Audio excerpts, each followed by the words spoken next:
Hello and welcome to Conversations with Irma. This is another day to rejoice. This is another day to learn, but this is also another day to unlearn. Yes, because if you don't embrace change, then you fall in love with irrelevance, and we don't want to be irrelevant in our generation. So we gladly embrace change. So today I am glad, I am pleased, I am honored to have on the show someone who is making a great move, really. He is helping a lot of people, especially in the area of relationships. He is an expert in that area. He is a coach. He is very passionate in what he does. And he's at the same time an author. He's a family man. He does a lot. And in few seconds, I'm going to ask him how he does it all. So, ladies and gentlemen, help me welcome on the show, Hubert Sugira. Welcome on the show. Thank you very much. I'm glad to have you here. I'm glad to be here. I really wanted to have this conversation because I was like, okay, so finally I can see someone who is teaching about relationships and marriage and things that we don't often, hear people teach about. So I'm glad that you're here. Thank you for having me. So take us back a little bit. Who is Hubert? A husband to one wife and a father to three. I'm passionate about relationships. I'm passionate about leadership. I'm passionate about seeing people really tapping into their potential and maximizing all they can do or giving to life everything they came with and die empty. Wow. You want us to die empty. Yeah. And who was Hubert? Like growing up, what was your childhood like? I guess like anyone else who grew up in Rwanda in the 80s, just going around, having fun with friends. Nothing much. I guess was just normal going around and playing football. I don't think there was anything special about my childhood until 94 happened. And then everyone who was back then in Rwanda went through genocide. And then after genocide, kind of life coming back slowly going to school. And then I ended up in my teen years going to Europe, where I stayed until recently when I moved back home. Wow. So, sometimes when you talk with people, they will tell you, oh, ever since when I was young, my parents saw this in me. They knew that I was going to become a teacher. So what was that special thing your family or the people in your surroundings saw in you growing up? Do you have those stories? No. I don't think there was anything special other than I remember I loved to argue.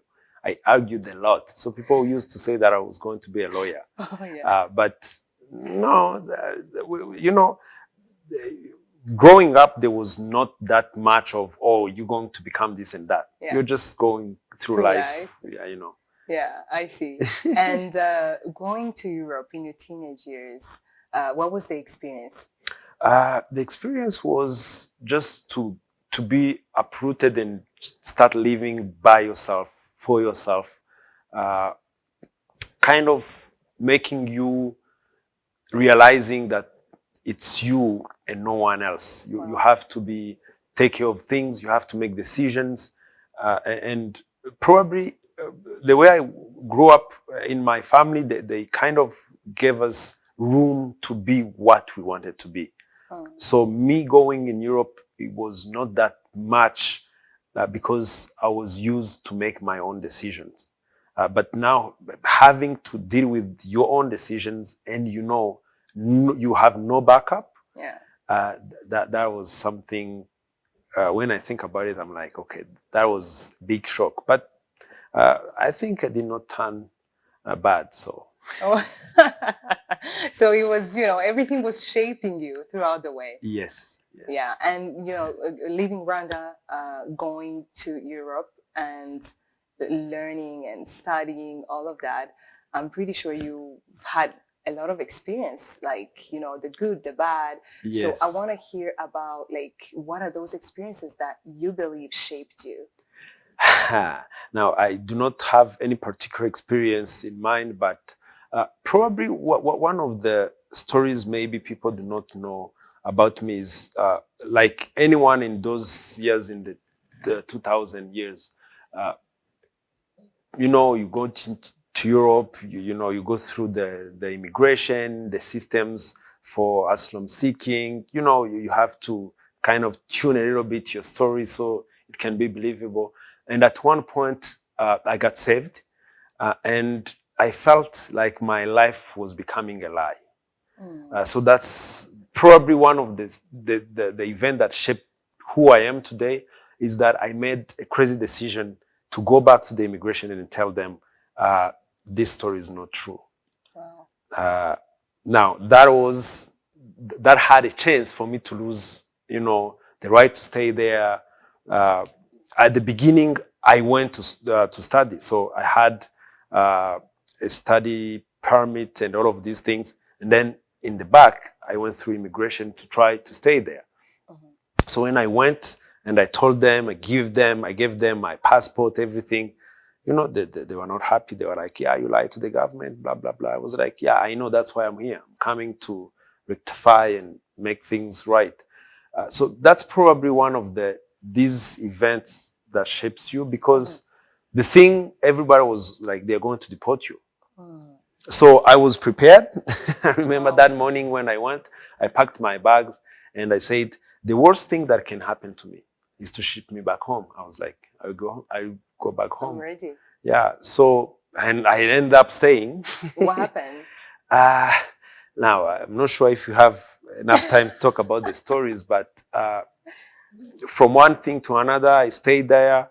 Actually, it did not go bad, actually, because I managed, to reset the stories, to get back my full and right identity, which is helping me now, because, the person who was living in Europe was quite different from the one who's here as far as papers are concerned. So that was probably one of the best decisions of my life, because it helped me to get back who I am. And now, looking back, I'm like, this was probably one of the best decisions of my life, because when we talk about identity, when we talk about purpose, when you lose touch of who you really are, and this can be as deep as really denying who you are, or as not that deep, but still affecting you as just a slight change into who you really are and who you portray outside to be.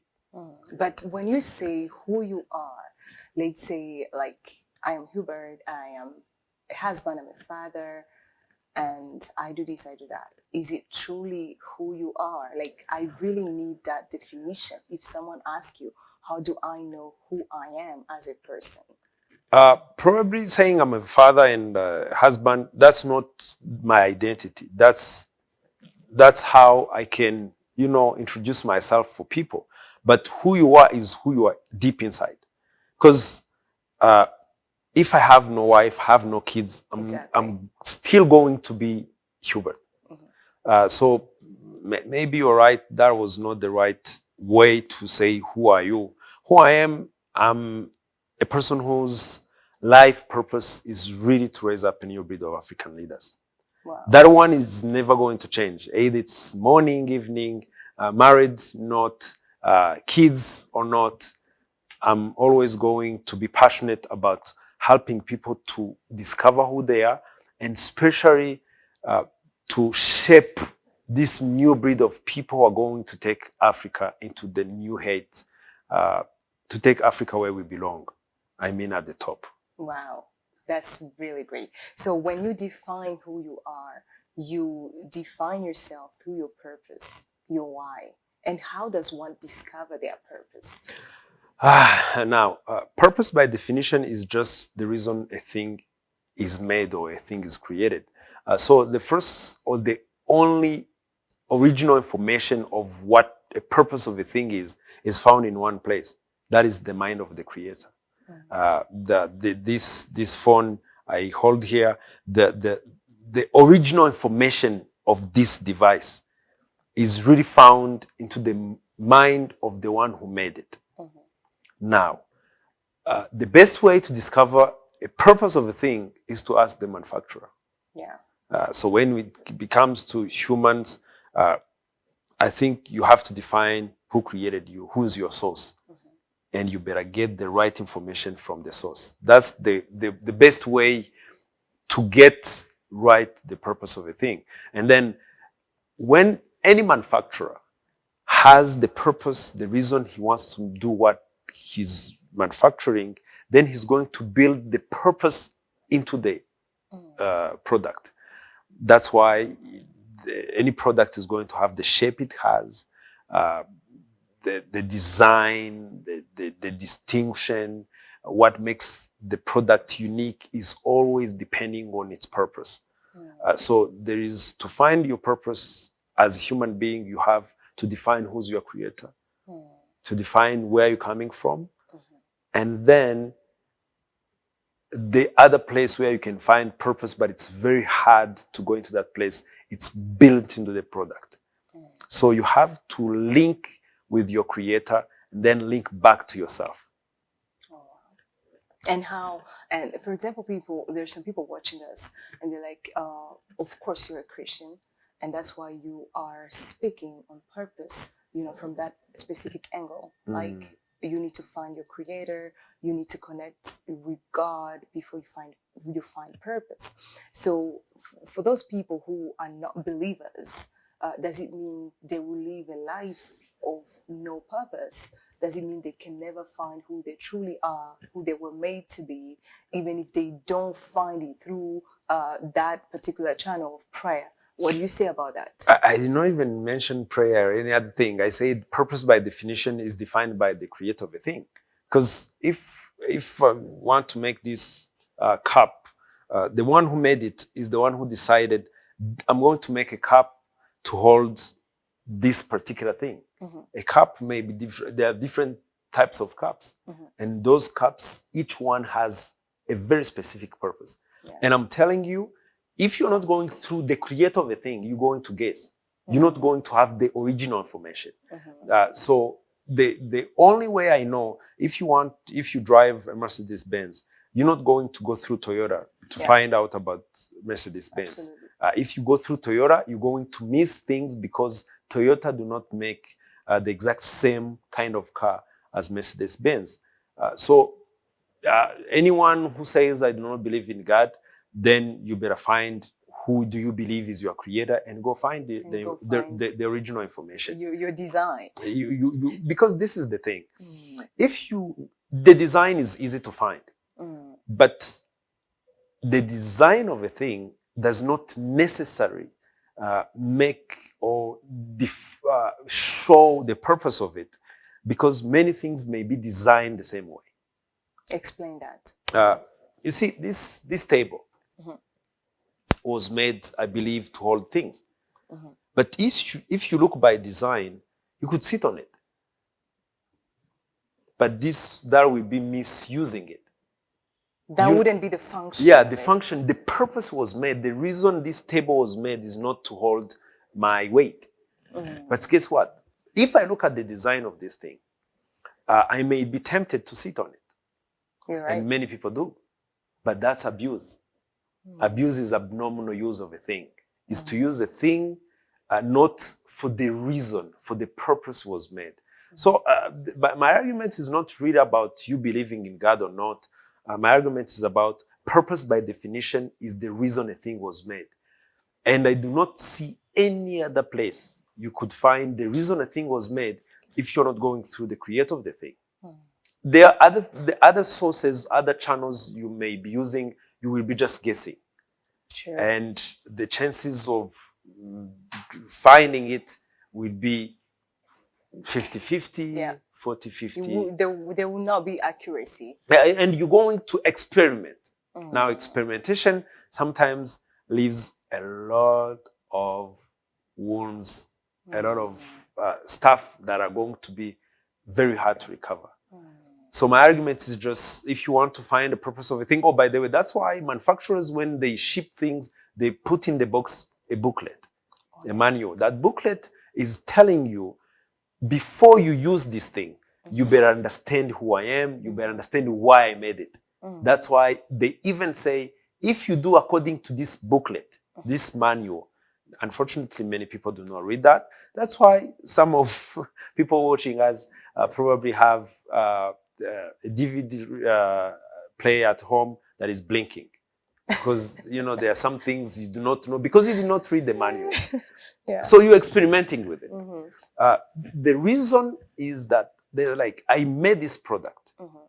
Now I'm shipping it to you. And because I did not meet you, I want you to meet my mind. I want you to meet the reason I made this. They explain things. And they say at the end, if you do according to what is in this manual, then we can guarantee this product. We're going to put a warranty on it. You see, that's what happens when you go through, when you use things according to the manual, according to the manufacturer's mind. And so when we talk about purpose, it's not really about believing in God or what. It's about, if you believe you come from somewhere, define where you come from. If you believe you come from a monkey, you better go to Nyungwe. You better go to a forest, find that monkey, and figure out which one. Like, mother monkey, where did I, like, see, what am I supposed to do? But by definition, that's depending. I see. So depending on what you believe is your source, and an identity of a thing comes always from the source. You see, the watch I have. Oh, by the way, they always put their image on it, on whatever they manufacture, because they want you to know, if you have a problem, you go to our house. Yeah. That's the essence of purpose. Essence of purpose is really about where things come from. For those who just joined us, welcome, welcome. This is Conversations with Irma, and we are having an insightful conversation. We are learning about purpose. We are learning about design. We are learning that we are here for a reason. We are not none of us is an accident. So I hope you're learning with us. And so let me touch the area of relationships. So you just decided one morning that I was going to become a relationship expert. What happened? What led you really to that place of talking to people? You talk about dating, you talk about marriage, you talk about different things in that area. So is it because you believe in love so much? Is it because you are happily married? Is it because it's a trend? Because some people will literally choose some careers because it's trending and it's, maybe there's a lot of money there. I really want to know what inspired you.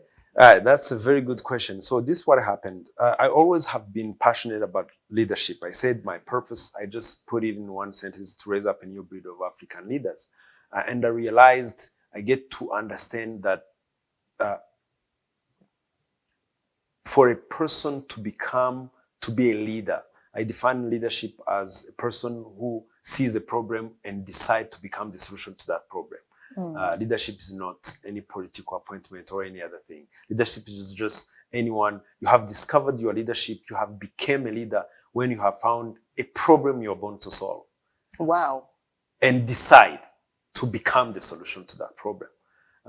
So that's linked really to purpose. Your purpose is, what is the problem you are born to solve, the way you can solve it.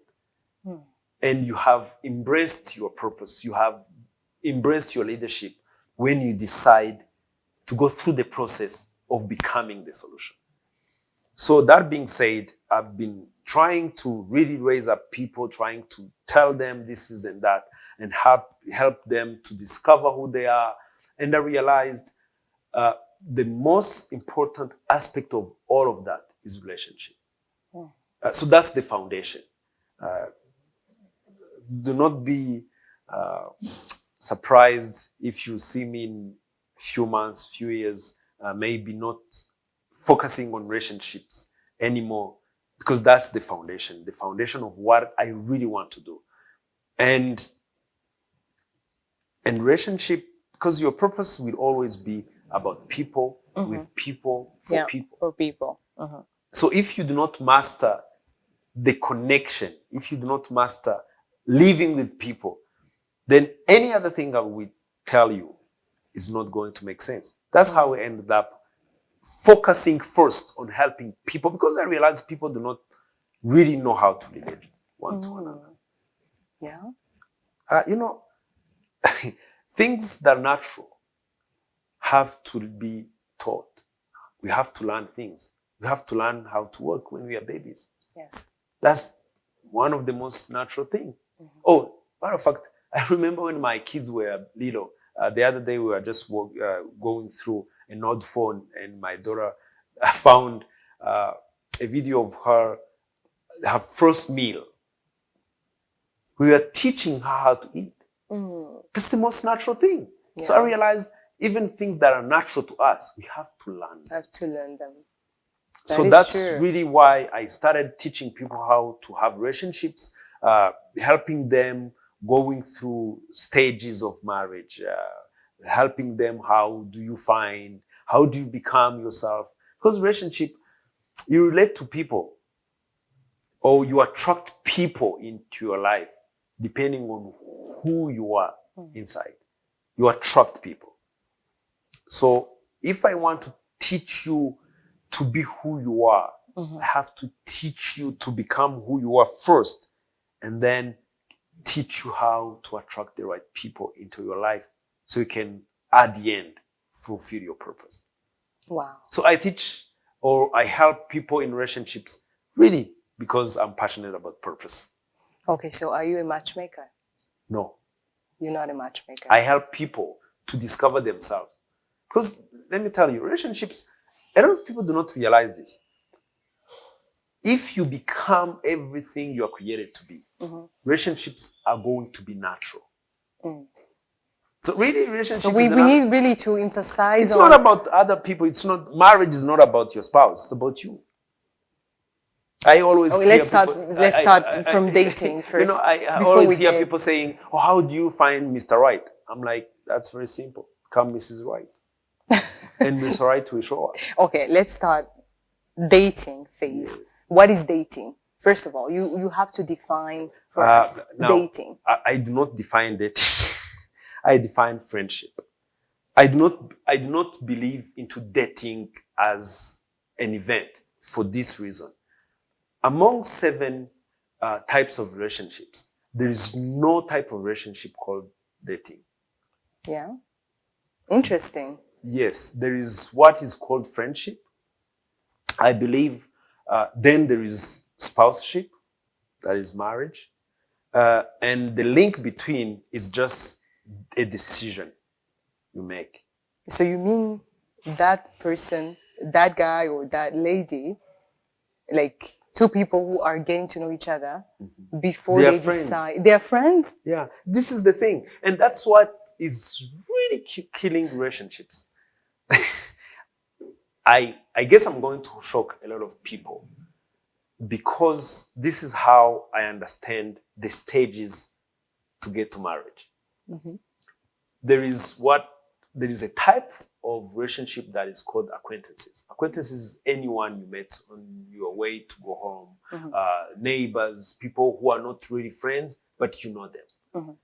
Anyone in your life started as an acquaintance. You see? Then from one thing to another, you move from acquaintances to friends. You have something in common, you start hanging around, you get to know the person. You get to discover who the person is. And if you know who you are, you're going to know by spending time with this person, you know what? This is the person I do not want to live without. So how many people, like, because you call that person your friend and you're spending time together, you hang out with the person. So how many people, how many friends can you hang out with before you decide? You have a million of friends. Like if you are, it depends on your personality. Yeah. People, when I say this, people do not believe me, but I'm a very shy person. Like if I do not know you well, you're not going to hear anything from me. I'm going to be in my corner. I focus on my things.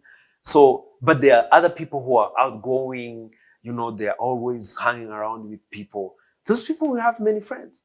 So when you have friends, you see, that's the thing. There is no other pressure. You're just hanging around with people.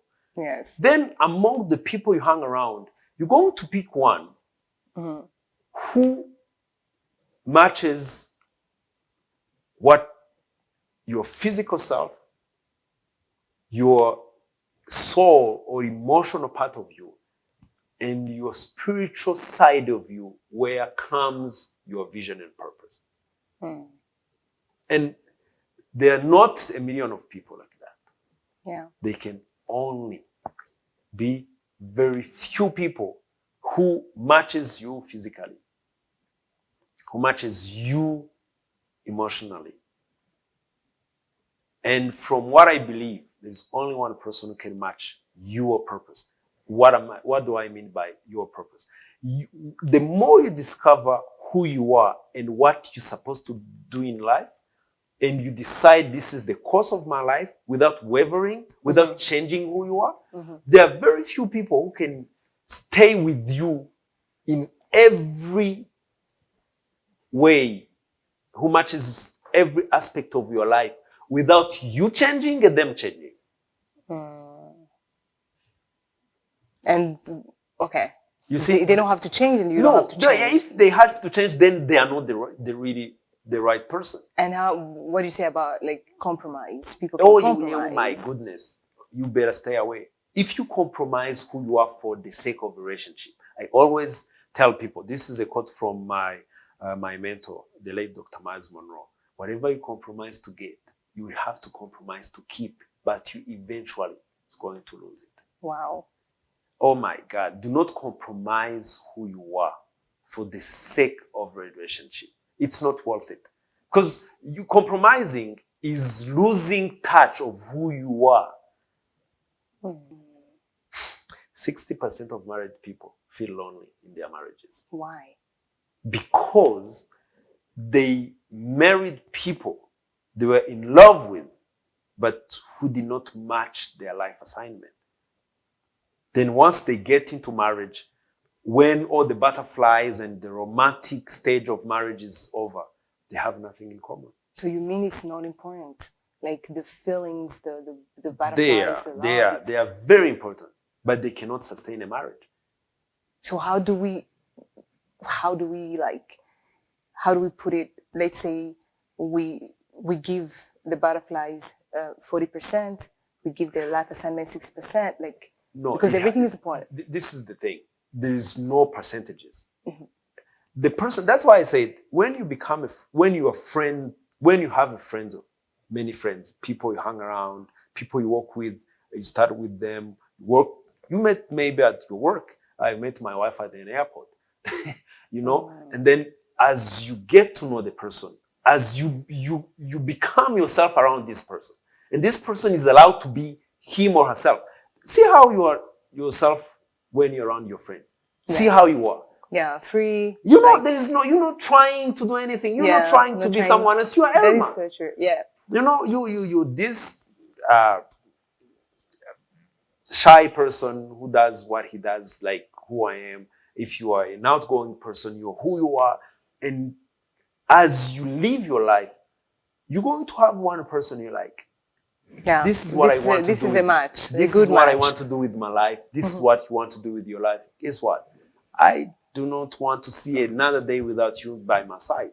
Then there is no pressure. If this is not the person, because not everyone that comes into your life is supposed to be your spouse. That is true. You see, that's the problem with dating. And I was even texting someone this morning who was like, man, I like this woman. It's a guy. I like this woman. There's a match. But you know what? I'm not proud physically of who this person is. I'm like, stay away.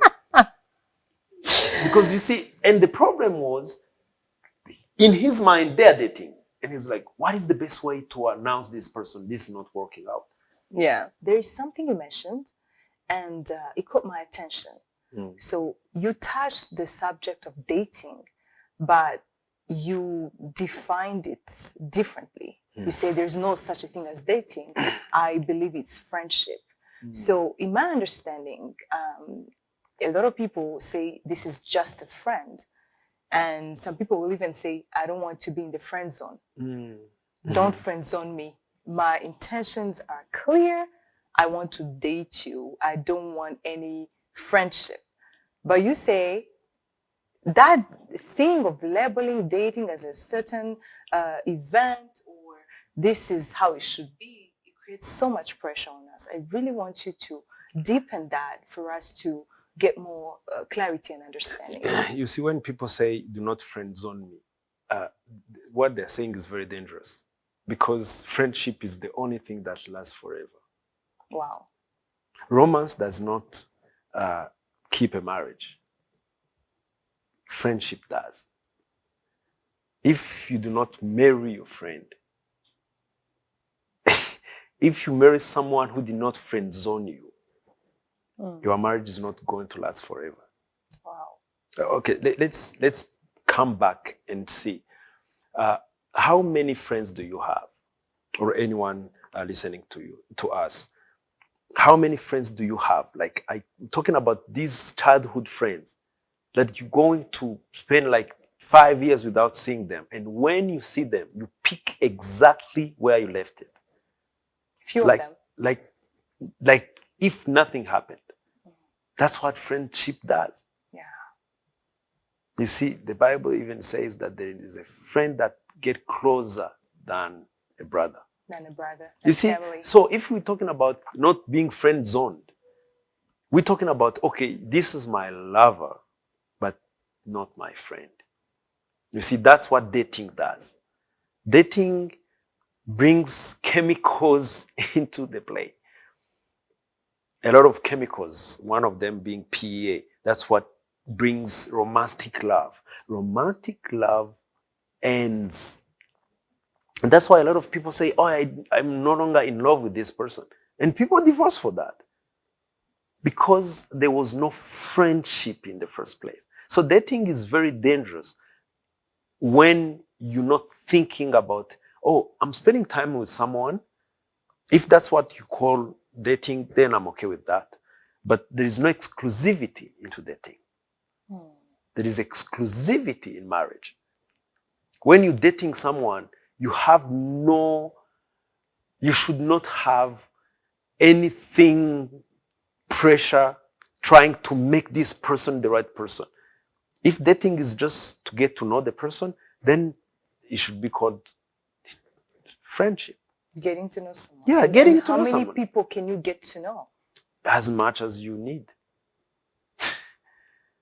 You know, this is the thing. How are you going to find the right person? Like when you go into a shop trying to buy a shoe for ladies, what do? You try one. We try them on. Yeah, 1, 2, 3. Then you're like, oh, this one is better. Oh, depending on why, the right shoe is determined by the reason you're buying it. If you're buying a shoe to go with the dress, the purpose of the shoe determine the choice. You're right. So the reason you getting to know the person should be the person who's going to be in your life forever. That means it has to be the person who matches the purpose of your life, the future you want to have. By the way, that person has to match it now. Because the future you want to have is determined by the present life you have. But people change. Then you're going to change together. People grow together. So a lot of people, why I do not like the concept of today's dating is that it produces a lot of tension and pressure for people to make it. Yeah. They have to make it happen. They You see, have to, yeah. Then a lot of people are still into this dating relationship when they know it's a wrong relationship, but because they have labored it, they have to make it happen. Now, when you have to make it happen, that's when people start showing another image of themselves. That is That's true. when people start saying, oh, you cannot say everything, you cannot show everything. Like, I receive messages of people asking, is it okay? Or do I have to disclose everything to my friend, to my, dating mate? And I'm like, it depends on the level, but never get married to a person if there is any one thing you're going to hold from them. You see, so it's not dating as a problem, it's the concept people have, is the understanding, is the definition they give to what they call dating. So that's why I was saying there is no such thing as a relationship type that is called dating. There is acquaintances, there is friendship, there is family, there is professional relationships, and spouseship. There's no dating there. No, in the list, the types of relationships, you will not see anywhere. Oh, I hope you are listening. I hope you're learning. And I want to know, like, if you look into statistics today, and one of the fears, by the way, of single people, a lot of them, they don't want to get married because they feel like even married people don't want to stay married. And they're like, okay, so why should I get married? What am I looking for? Because all my married friends, the majority of them are not happy. Yes. And my question is this: is the issue into the marriage or the acquaintance or the friendship that comes before? Because there's something that's not functioning well there. So how do we fix the problem? Do we go to an individual? Do we go to those friends who are getting to know each other? Where is the problem and how do we fix it? That's a very good question you asked. And that question was asked to an old, 30 years old rabbi back in the days. His name was called Jesus. And they asked him, is it lawful to divorce? They were asking him, he's a very wise man. And they asked him, back in the days, it was like more than 2,000 years ago. And they asked him, can we divorce? So their marriages back in the days were having the same issues. And his answer was, when God created, he created one. It's not because he lacked enough spirit to create more than one person. But his point was to bring back the problem of marriages to singleness. The reason married people do not want to stay in marriage is because they got married trying to run from themselves. Wow. There was a void in them, and they thought bringing in someone else is going to fill that void. Then once they got married, the void became even bigger. That's why I always tell people, do not make marriage the goal of your life. The goal of your life should be to know, to discover, to reconnect to your true self. Then if in the process you find that you need someone, or if you find someone you need to be together for the rest of your life, then you're not going to regret that choice. But if you get married trying to run from yourself, a lot of people do not like the version of themselves. Many people have always music in their ears. They're always looking at things. They're always scrolling down through their timeline because they do not want to be themselves, to be together, to be alone with themselves. Wow. So if you are in that and you get married, you're going to be in trouble in marriage.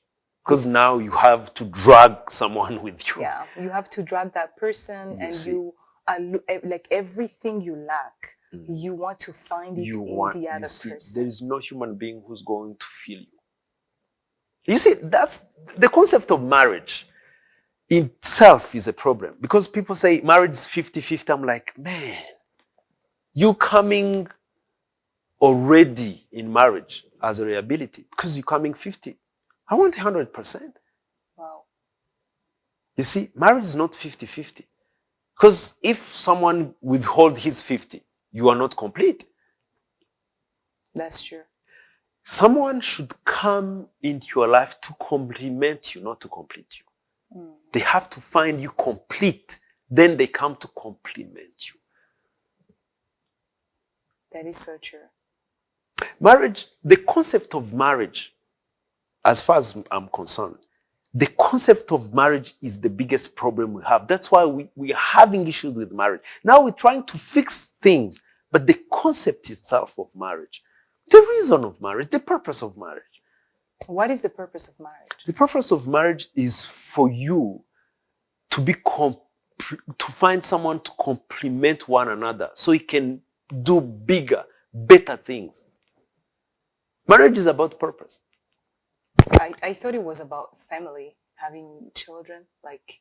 So what okay, let me ask you a question. What happens to those couples who can have children?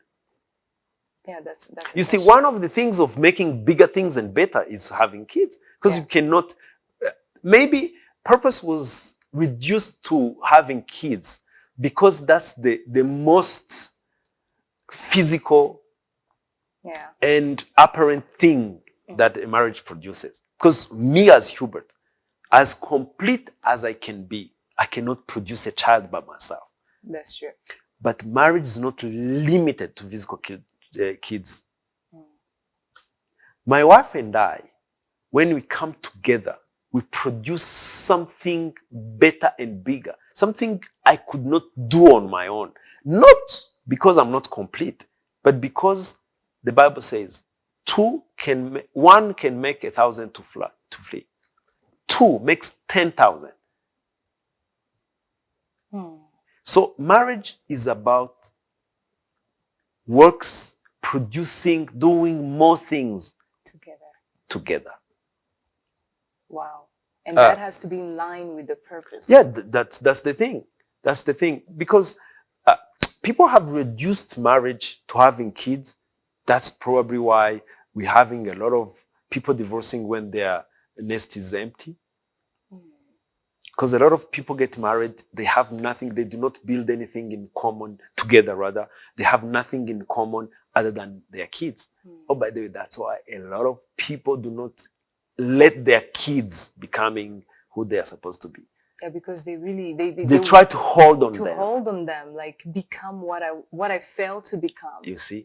Please, I wanted to be a doctor. You have to go to medical school. Yeah, that's a big problem. Become that. You see, now you destroying your life, and you're going to destroy the life of your kids, and the process, the cycle keep. But the children, like having kids is a very big part, especially in society. It is. To the point that young women, they get married, like no matter, even if they feel like I'm not ready, or they've seen some things that are not working, but because of the biological clock, the young woman is realizing I'm already 30, and if I don't get married now, when am I going to have children? You see, children should never be the goal. They should be a result of your marriage. Physical, biological children.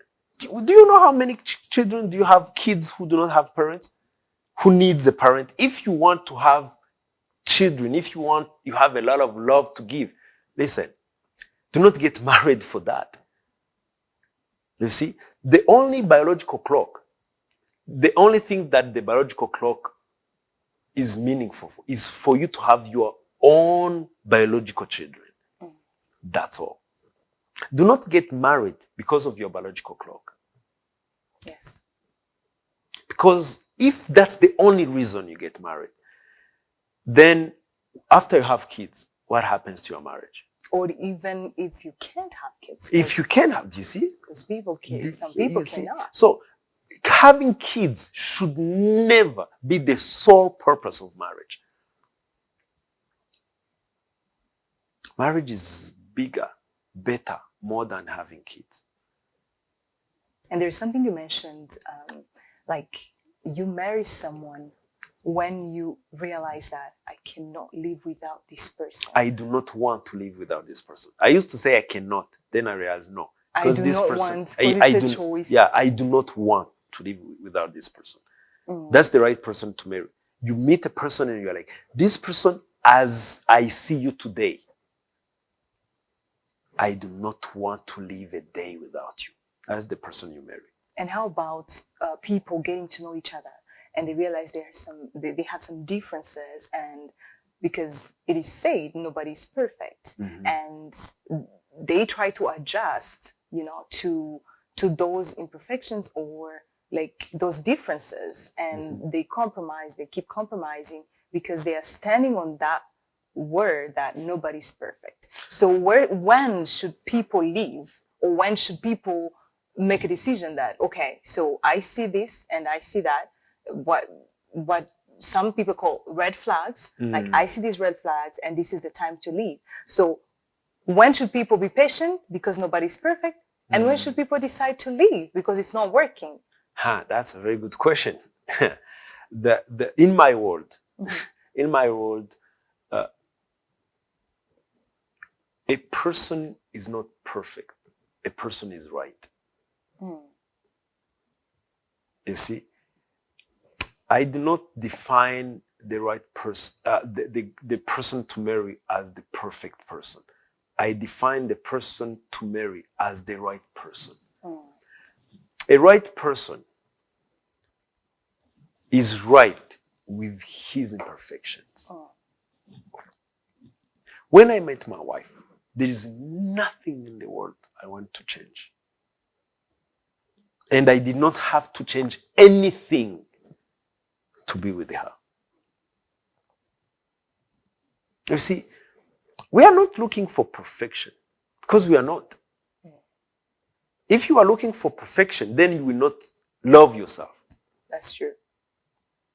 You see, those are things people get behind to hide from the real issues. Wow.